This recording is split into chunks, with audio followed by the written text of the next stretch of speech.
განათლებული ადამიანია, რომელიც თავის პატრიოტებს რატო უნდა ვჭამდეს ამაგებია უფრო მეც ირანულს, თურქულს, ბატონო ჩემო, ბერძნულს და გინეიტალიურ და ესპანურს, ვიდრე ქართულ პროდუქციას. 80% არის იმპორტი პრაქტიკულად შემოტანილი, 20% მოხმარება და რაც გადის, გადადის კიდე კაცი რა გადის, არაფერი ციტრუსი მოისმო პრაქტიკულად პლანტაციები. გაშლილია ელექტროენერგია, რა თქმა უნდა. აი ქრისტიან დემოკრატები ამბობენ, რომ ჩვენ გავაიაფებთ. ვაი მაგდანი რა უთხარი მე მაგათ. როგორ გავაიაფებთ? აი ხა გეტყვით რაღაცას, მე არ ვიცი ქრისტიან დემოკრატები ამას როგორ აპირებენ, მაგრამ მე გეტყვით თქვენ თუმცა ერთგივე ძალა მე არ განვასხვავებ.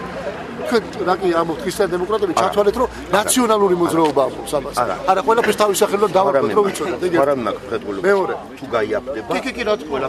ესმის. მაგას გიუბანე, მე ახსენე ჯერჯერობით ქრისტიან დემოკრატიული ნაციონალური მნიშვნელობა არ არის. რაც შეეხება გაიაფებას, ბატონმა ბიძინამ არაერთხელ განაცხადა. დღეს ტარიფები არის არაადეკვატური. არაადეკვატურია საერთოდ საარსებო მინიმუმისა, არაადეკვატურია ჩვენი ტიპის ქვეყნისა. და რატო? იმიტომ რომ დღეს ქვეყანაში არის გამეფებული ელიტარული კორუფცია, არის მონოპოლიზირებული პრაქტიკულად ყველა ბიზნესი. ნავთია ერთ კაც შემოაქვს, შაქარი ერთ კომპანია შემოაქვს, ხორცია მხოლოდ ერთ კომპანია შემოაქვს, თავიდან ბოლომდე არის მონოპოლიზირებული და ხალხს არ აქვს იმის საშუალება, რომ იგივე გააკეთოს. წამდენ კაცის სააკაშვილი. ვიწამი ატომკაც არ ვიცი. ეოდებოდი ცეცხლობა გვიხნებოდა და ვიწყვებდი იბედნიერები, მაგრამ შეგვეშავა. მუშაობდი მეტროპოლიტენში. ჩემ მანდატი დავაგდე. რასაც უთხრა შეიძლება ზედმეტი, მაგრამ ალალი გულით უთხარი მე ნაციონალებს. მე გამავთხრიე სიცოდეო თუ გინდა ხელფაციო, წადი ბოდიში მოგვიხადეო, დაგიწერ განცხადება ბოდიშით და მოგვიტანე ჩვენო. ხო და გაპატიებთო და ხელფასი გექნებათ კიდე რაც დახმარებაო. მე ისეთ არ გამანებ კარტი ხავდნე ჩვენ ძალიან ხოშიანთა ვარ მეთქვი. ცოტა ხანში 2008 წელს თებერვალში გამთავრდა მეტროპოლიტენიდან. ისო დაწერს ჩემს მაგერად განცხადება, ოღონდ გამომიშვეს ისე. დაიწყო მეზობლით მუშაობა. ცოტა ხან ერთ-ერთი თვის წინ მიეთქეს ისე რა, ხელშეკრულება და თავდება და თავისუფალი ხარ სამსახურდა და გამომიშვეს ისე. ხო და დიდი მადლობა მე ვთქვი, ეხლა მე შემეცი დავგი ამ ხალხთან და მაგათ ვენაცვალე მე. ხალხი არის მზად ცვლილებისთვის.